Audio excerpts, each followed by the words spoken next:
just for the record say I would not take Congresswoman Porter's investment opportunity, because it's investing with other people's money, and it's making choices that they might not themselves want to make with those dollars. I want to start by talking about other people's money, because last time I checked, that's all we spend is the American people's money. That's actually the function of Congress. And there are no dollars that we spend that do not come from the American people. So the argument that we shouldn't do something because it's spending other people's money would simply suggest that we don't spend any money at all, including zeroing out the defense budget. Is that in fact what you were suggesting, Dr. Burke, that we zero out the defense budget so that we don't spend other people's money? No, but it is the case that I'm reclaiming my time. You are spending other people's money. Always. And that those choices need to reflect what most Americans want. Okay. Most Americans do not Reclaiming want my time, Mr. government-funded Chair. universal child Reclaiming care. my time. This is not a hearing about federally mandated Head Start. I don't know what you're talking about. This is actually not what this hearing is about. This is a hearing about the economic and individual investments and returns and benefits, both to the future generation of American children, as well as to our ongoing current economy. So I have an investment opportunity for everyone in the hearing room today. For every dollar that you invest, you will get back at least $4. Anyone want to invest? I'll take it. It's pretty good. You won't lose your money. You'll always get back more than you put in. And unlike some of these investment schemes, mine is legal. Anyone in? This is just math. 4 is more than 1. More money is better than less money. Economists agree. Republicans, Democrats agree. This investment is not a hard decision. People would snap this up in the real world. Invest $1, get 4 back, no risk. Ms. Boteic, would you believe me if I told you that Congress had that same investment opportunity for our country and turned it down every year? Sadly, yes. Why would you believe that? Because we know that the science is there, that when we support children and families, especially starting at birth, that it yields long-term and outsized benefits for families and for our economy. And yet, here we are over 50 years after Nixon vetoed universal child care, still with families struggling to find and afford care and providers making poverty wages. And I think you gave earlier, what is the total new estimate of how much this would generate for our, if we had affordable child care, full access to child care, what would this generate for our economy? So for a family? For the whole economy. For the whole economy. Okay, so we're losing right now $122 billion. $122 billion that we could have in our economy, and yet what we hear around here all the time is that we don't have money to do things. So Congress has had years to invest in universal child care. Every dollar we put in would have generated, estimates show, about $4 for our economy, yet we still don't have it. Why? Ms. Boteic, why don't we have this? Well, we need to build the political and public will. The voters are there. Okay, so let's do the problem must be then the will of the people here, because voters support this. So let's talk about who's here. How would you describe the gender balance and average age of Congress? It skews older, male, and whiter. That's correct. So only about 28% of members of Congress are women. The median age in the Senate is 65, and the median age in the House is 58. So lots, on average, lots of older people, lots of older men, lots of men. Is this the type of group who personally needs early childhood education? Generally not. Generally not. So early childhood education won't benefit many members, the average member of Congress. Most members' kids are grown, so they don't have to care about where their kids are going. And even when their kids were young, most members leaned heavily on their wives, and I say wives because most members are men, heterosexual men, to juggle their kids' schedule. And frankly, there's a lot of rich people in Congress who didn't have to worry about how to afford childcare or how to navigate the system because they were wealthy. Too many in Congress don't get it because they never had to live it. So this leads to the familiar policy pattern.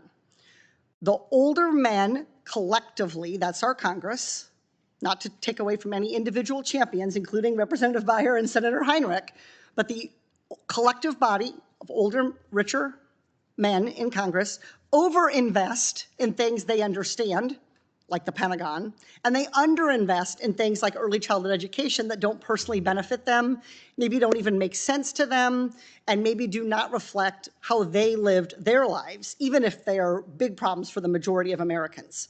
So, Ms. Boteic, when institutions like Congress perpetuate longstanding social disparities for women like this, is there a term for that? I think it's called patriarchy. Patriarchy is correct. I would also call it structural sexism. When we say smash the patriarchy, when we say that structural sexism continues to permeate this body and this policy, our policies, that's what we're talking about. We're not imagining it. It's not about interpersonal slights. It is about what this body chooses to get done and to fund and to focus on, and what always ends up on the cutting room floor in legislation.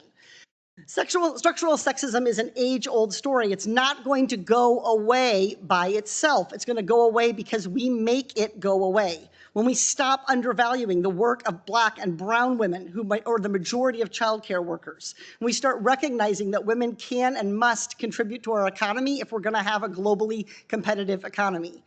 So, Ms. Boteic, to fix this problem, Congress has to abandon these sexist, outdated ideas and start thinking more about investments. How much would Congress need to invest to establish universal early childhood education? We've been advocating for $700 billion over 10 years to invest in high quality early care and education, which could easily be supported by taxing wealthy individuals and corporations. So you're advocating for $700 billion over 10 years? President Biden, I remember everyone proposed $400 billion for preschool and childcare, and yet that would have multiplied by 4, generated trillions of dollars for our economy. So all of our witnesses, everybody said that we'd take this bet, we'd quadruple our money if we could. So investing in early childhood education shouldn't be a hard call, even given the profile of Congress. We should all want to make investments that pay back. So if my colleagues are not moved by the clear economic benefit of investing in early childhood education, maybe they'll be moved simply by this single mom asking them to care on behalf of all the other parents of young children who are struggling in this country.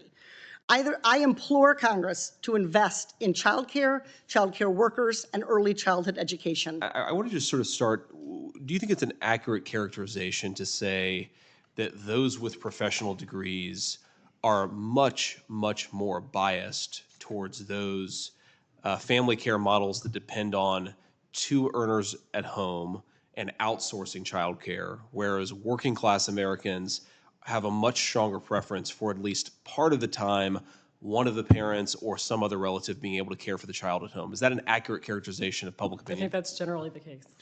So, just picking up on something Congresswoman Porter said earlier, there certainly obviously are all manner of ways in which Congress is not reflective of the American people as a whole. But of course, one of the ways in which Congress is not reflective of the American people as a whole is that we have a much different education and income skew than the country at large.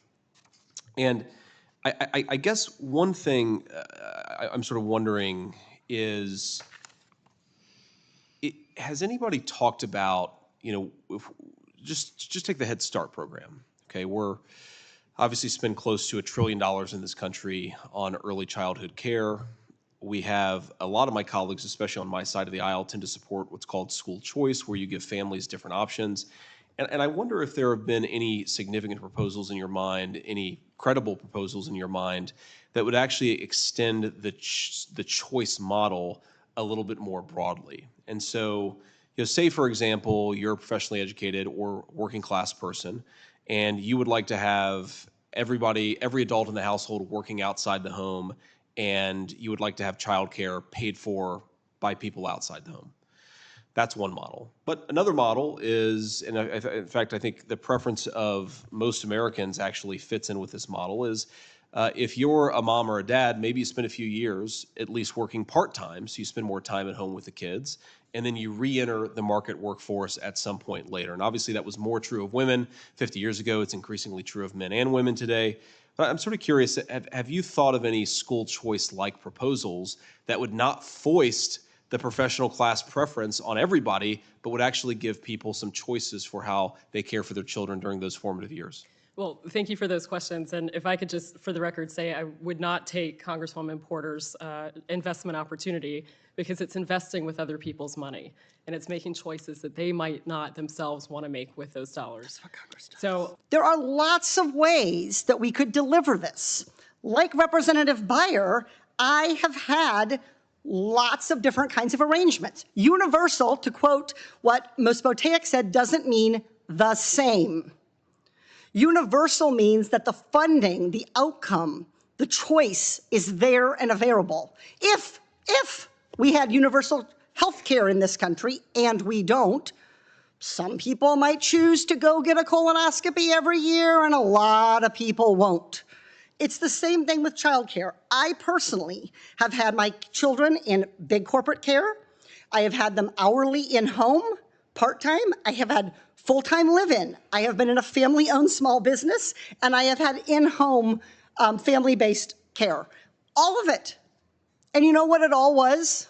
Really helpful. Particularly as a single mother, because there is no other person.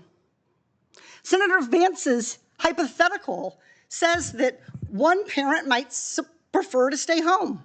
That's probably true. There's a lot of statistics that show that parents, men and women, have different preferences at different points in time. But what about the 10 million single moms? Where do they fit? Dr. Burke, where did you put your children in childcare? well, I'm not going to bring my children into this hearing, so it doesn't have any bearing on this. So Dr. it Burke, doesn't do you have matter. children? I do. So I'm sharing my story because my story is one that doesn't get heard in this Congress. Because you know how many single moms there are? One or two? One. Childcare, custodial care to help people who may choose all kinds of different options. I've had full-time care. I've had 3/4 care. I had when I had a spouse, he stayed home some years. That was how we fit the pieces together. But that's what this hearing is about, not jamming one size fits all. But if there isn't the money, there won't be the choice. That's why we see married parents saying they would prefer to stay home because they have the option to stay home. Single parents don't say they'd rather stay home because they couldn't. So our whole perspective here is warped by the fact that this body is so disproportionately unrepresentative of the American people's experience. It is absolutely Congress's job to spend the American people's money. And if we can't spend it to help the next generation of American workers, I don't know what the hell we're doing here. I yield back. Can I respond quickly to that? No, she actually cannot. No, thank you, Dr. Burke. right. We appreciate it. But